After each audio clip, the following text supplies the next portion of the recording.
नमस्कार, मैं हूं पवन त्यागी। हमारे देश की प्रधानमंत्री द्रौपदी मुर्मू जी ने 26 नवंबर संविधान दिवस पर सुप्रीम कोर्ट और देश के बाकी जजों के बीच, न्याय मंत्री के बीच जो उनको मीठी फटकार लगाई थी, अब उसका असर हो गया है। और सुप्रीम कोर्ट को उन्होंने उस समय अपने भाषण में बड़ी सरलता से, सहजता से एक विषय बताया था और उन्होंने कहा था कि आज हमारे देश में जेलों की बढ़ोतरी के लिए प्रपोजल आया हुआ है कोर्ट की तरफ से कि भारत के अंदर ज्यादा जेल बनाई जाए, जबकि जो जेल हमारे देश में पहले से हैं इनको भी कम करने की आवश्यकता है, क्योंकि जेलों के अंदर ऐसे भी लोग बंद हैं जिन्होंने छोटा मोटा कोई अपराध किया है, मात्र एक थप्पड़ मारा है, लेकिन उनके पास अच्छा वकील करने की फीस का पैसा नहीं है, उनके पास योग्यता नहीं है और जिसके कारण सालों साल से वो जेल के अंदर बंद पड़े हैं। उन्होंने अपना निजी अनुभव बताया था कि जब मैं विधायक थी उड़ीसा में और जब मैं राज्यपाल थी उस समय जेल का विजिट किया तो मैंने देखा कि ऐसे कई आदिवासी और गरीब लोग जेल की सलाखों के पीछे हैं जिनका छोटा मोटा कोई अपराध है, लेकिन उनके पास उतने पैसे नहीं है कि वो केस लड़ सकें, क्योंकि वो गरीब हैं। अगर वो केस लड़ेंगे तो उनकी जमीनें बिक जाएंगी, उनका मकान बिक जाएगा। तब उन्होंने सुप्रीम कोर्ट के चीफ जस्टिस के सामने यह विषय रखा था और उन्होंने कहा था कि कोशिश करिए कि ऐसे लोगों के साथ हम कोई न्याय कर सकें। कोर्ट में सालों साल केस चलते रहते हैं, गरीब आदमी केस लड़ नहीं सकता, मोटी फीस दे नहीं सकता। तो एक न्यायपालिका पर हमारे देश की प्रधानमंत्री ने सवाल उठाया था और अब सवाल का सुप्रीम कोर्ट के जज और जो हाई कोर्ट के जज बैठे थे उन पर जो मीठी फटकार लगी उसका असर हुआ है। अब सुप्रीम कोर्ट ने बाकायदा एक आदेश जारी किया है और उन्होंने आदेश में कहा है कि देश भर की जितनी जेलों के अंदर अपराधी बंद हैं, पूरे ऐसे विचाराधीन अपराधियों की, पूरे जेल की जेलों के अंदर बंद अपराधियों की सूची बनाकर उसको नालसा को दें। नालसा आपको बता देता हूं, हमारे देश में राष्ट्रीय विधिक सेवा प्राधिकरण उसका शॉर्ट नेम है, और यह राष्ट्रीय विधिक सेवा प्राधिकरण जो है वो जो जेल में बंद कैदी हैं जिनके पास पैसा नहीं है, वकील खड़ा नहीं कर सकते, उनके लिए वकील प्रोवाइड कराना, उनके केसों की सुनवाई करना, यह इसीलिए बनाया गया ताकि ऐसे लोगों को और मानव अधिकारों के उल्लंघन के केसों में जेल के अंदर बंद कैदियों की व्यवस्थाओं को देखने के लिए यह संस्था बनाई गई थी। लेकिन दुर्भाग्य से इस संस्था के बारे में बहुत कम लोगों को पता है। आप किसी कोर्ट कचहरी में जाएंगे तो आप पाएंगे कि वहां एक होर्डिंग लगा होगा कोने में और उस पर लिखा रहता है कि जो राष्ट्रीय विधिक प्राधिकरण सेवा प्राधिकरण है ये आपको ऐसी सुविधा देता है, जेल में बंद जो कैदी हैं उनको अगर वकील की जरूरत है, कानूनी सहायता की जरूरत है तो आपके लिए ये उपलब्ध है। लेकिन आम अनपढ़ आदमी जो है या गरीब आदमी है उसको उस होर्डिंग को भी ध्यान देना या पढ़ना नहीं आता। तो क्या ऐसे में सवाल ये उठ रहा है कि उस प्राधिकरण की ये जिम्मेदारी नहीं है कि वो खुद से ये इनिशिएटिव लेते हैं कि देश की जेलों के अंदर अगर विचाराधीन कैदी बंद हैं, छोटे मोटे अपराध में बंद हैं और उनकी कोई सुनवाई नहीं हो रही, चार्जशीट दाखिल नहीं हो रही, कई सारे केसों में कोई पैरवी करने वाला नहीं है, ऐसे में उनका पक्ष जाने। लेकिन यहां आदत है कि एक बार सरकारी नौकरी लग जाए, एक बार हम नियुक्त हो गए, तब फिर हम क्यों काम करेंगे जब बिना काम करे ही या थोड़ा काम करने पर ही वेतन पूरा मिल रहा है, तो कौन पेन ले। आप देखेंगे कि जिनको भी ये बड़ी जिम्मेदारियां मिलती हैं वो एसी के कमरे में बैठे रहते हैं, नौकर चाकर मिले हुए हैं, बढ़िया सरकारी सुविधाएं मिली हुई हैं, प्राइम लोकेशन पर, लगभग बड़े बड़े शहरों में तो उनके रहने की सब व्यवस्था है, फर्नीचर तक भी मिलता है। अब ट्रांसफर होता है, उस तरह की पोस्ट है, कोई दिक्कत नहीं है, आप सुविधा लें, लेकिन आप उस काम को तो करें जिस काम के लिए सरकार आपको वेतन देती है। बड़े दुख की बात है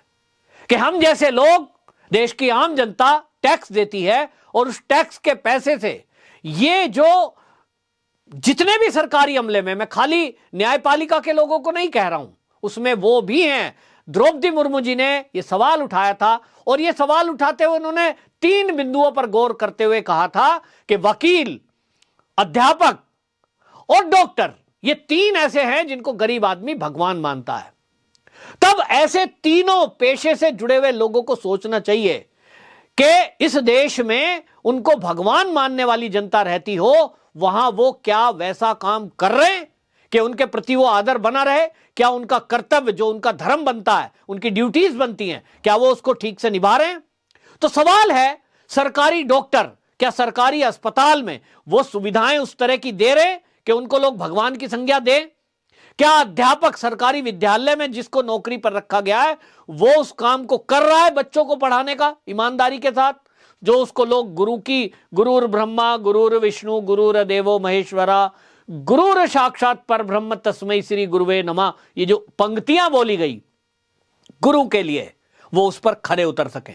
तो राष्ट्रपति जी ने आईना दिखाया, वो खाली न्यायपालिका या जजों को नहीं, वो तीनों इन स्तंभों को आईना दिखाने का काम किया था। सुप्रीम कोर्ट ने पहल कर दी है, यानी राष्ट्रपति जी का जो भाषण था, उनका जो इशारा था, उन्होंने बड़े प्रेम से एक बात बोली थी कि मैंने बहुत संक्षेप में यहां आप लोगों के सामने अपनी बात को रख दिया है कि मैं ये चाहती हूं कि ऐसे लोगों के साथ न्याय हो जो गरीब हैं, जो वकील की फीस नहीं दे सकते और सालों साल से जेल के अंदर छोटे मोटे केस में बंद है। और राष्ट्रपति मुर्मू जी ने यह कहा था कि मैं जो नहीं भी कह रही हूं उसको भी यहां बैठे लोग समझें। ये इशारा था और ये प्यार का सख्त लहजा था। और आप ये जाने कि हमारा देश का जो राष्ट्रपति है वो सर्वोच्च होता है, प्रधानमंत्री से भी ऊपर, न्यायपालिका में सुप्रीम कोर्ट के भी ऊपर है वो, और इसलिए उनकी इच्छा,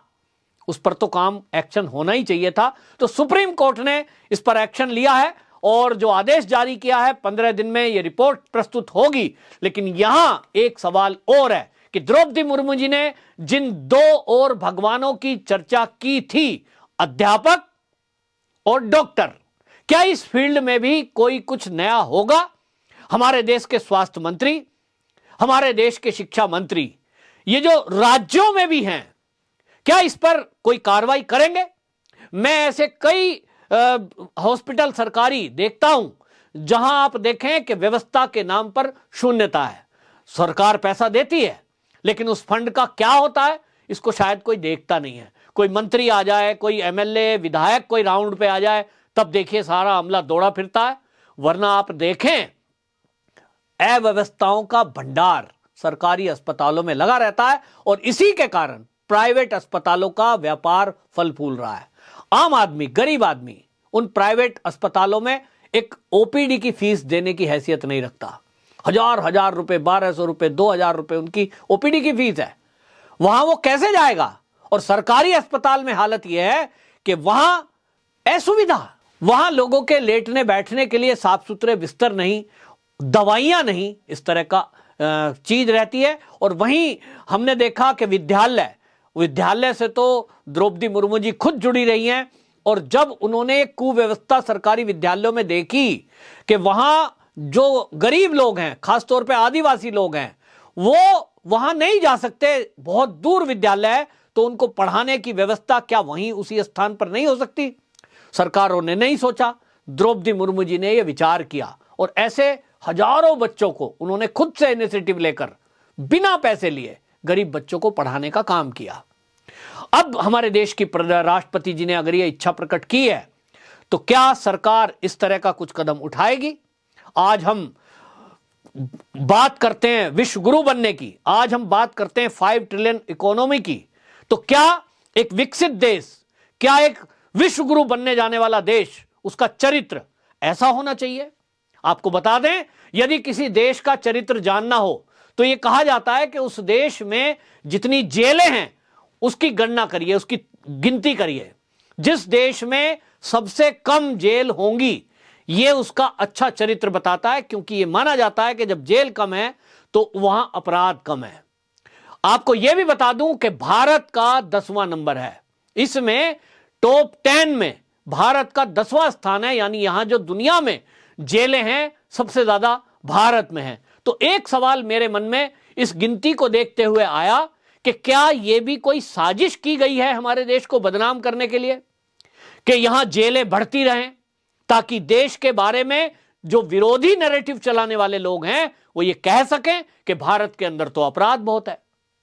जिस तरह से भारत का मुसलमान डरा हुआ, इस तरह का नैरेटिव चलाया गया, जिस तरह से यहां इंटॉलरेंस शब्द, उसका नैरेटिव चलाया गया, मुझे लगता है कि जेलों की बढ़ोतरी करने का विचार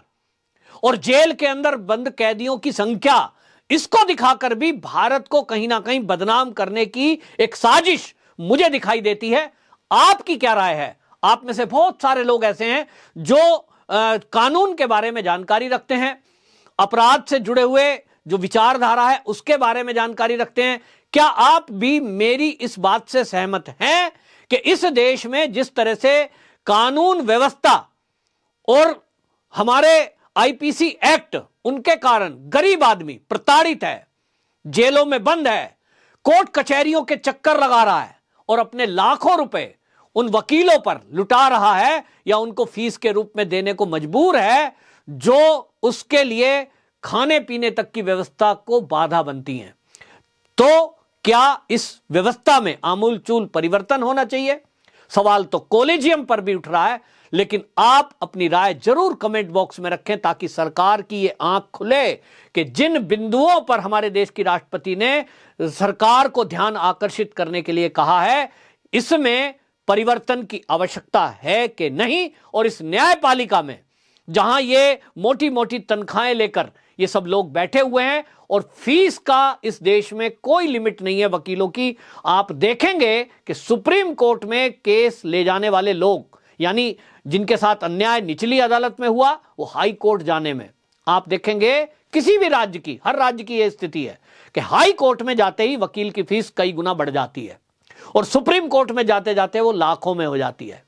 एक गरीब आदमी सुप्रीम कोर्ट में अपने केस को ले जाने की तो विचार भी नहीं कर सकता। क्या इस पर कानून मंत्रालय और हमारी देश की न्याय प्रणाली, सुप्रीम कोर्ट, इस पर कोई कानून ऐसा बनाएगी जैसा हमारे देश के जाने माने वकील अश्वनी उपाध्याय जी ने एक पीआईएल के माध्यम से ये चर्चा की थी कि वकीलों की फीस भी एक फिक्स हो जानी चाहिए और उसके कारण ये तय होना चाहिए कि वो फीस भी एक नंबर में, यानी जैसे हमसे, आपसे, देशवासियों से रूल बना दिया गया है कि आप कोई भी ट्रांजैक्शन करेंगे वो ऑनलाइन होगा या चेक के द्वारा होगा, तब वकीलों की फीस भी फिक्स क्यों ना की जाए। आपकी राय क्या है? कमेंट बॉक्स में जरूर रखें। और जिनको भी लगता है कि ये वीडियो हमें अधिक से अधिक लोगों तक पहुंचानी है और सरकार की आंख खुले, इसलिए सरकार तक पहुंचानी है, तो इस वीडियो को शेयर जरूर करें। वंदे मातरम।